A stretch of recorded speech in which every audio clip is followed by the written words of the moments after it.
Power star Pawan Singh के एक और गाने ने इंस्टाग्राम पे बनाया बवाल रिकॉर्ड। तो क्या है खबर इस वीडियो में हम जानने वाले हैं। तो वैसा अगर आप पावर स्टार पवन सिंह के सच्चे फैन है तो चैनल को सब्सक्राइब करके छोटा सा कमेंट जरूर करना और वीडियो तो आप पूरा ज़रूर देखिए। पावर स्टार पवन सिंह के फैंस अंबानी के घर का वीडियो और न्यूज़ देख के पक चुके हैं। पावर स्टार पवन सिंह से यही उम्मीद लगा के बैठे हैं कि पावर स्टार पवन सिंह का नया बोलबम गाने का पोस्टर कब तक छोड़े जाएगा। तो वैसे मैं आपको बता देना चाहता हूं कि पावर स्टार पवन सिंह के नए गाने का बोलबम का पोस्टर आप लोग को 21 से 22 तारीख के बीच में आपको 100% देखने को मिल जाएगा। यहीं पर पावर स्टार पवन सिंह का कुछ दिन पहले एक गाना रिलीज़ किया गया था जिस गाने का नाम था सड़िया बुलुकिया।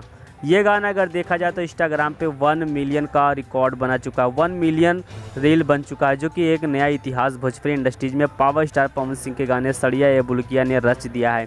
बेशक महज कुछ ही दिन में 1 मिलियन का रिकॉर्ड बनाना बहुत बड़ी बात हो जाती। तो इस बार देखा जाए तो इंस्टाग्राम पे पावर स्टार पवन सिंह का ये गाना सबसे ज़्यादा और टॉप नंबर 1 पर ट्रेंड कर रहा है और साथ में 1 मिलियन रील बनना बहुत बड़ी बात हो जाती है। तो पावर स्टार पवन सिंह को लेकर आपके मन में क्या क्वेश्चन चल रहा है, जो भी क्वेश्चन होगा कमेंट बॉक्स में कमेंट करिए और अगले क्वेश्चन के साथ ज़रूर वीडियो हम बनाएंगे। तो मिलते हैं बहुत जल्द अगले वीडियो में।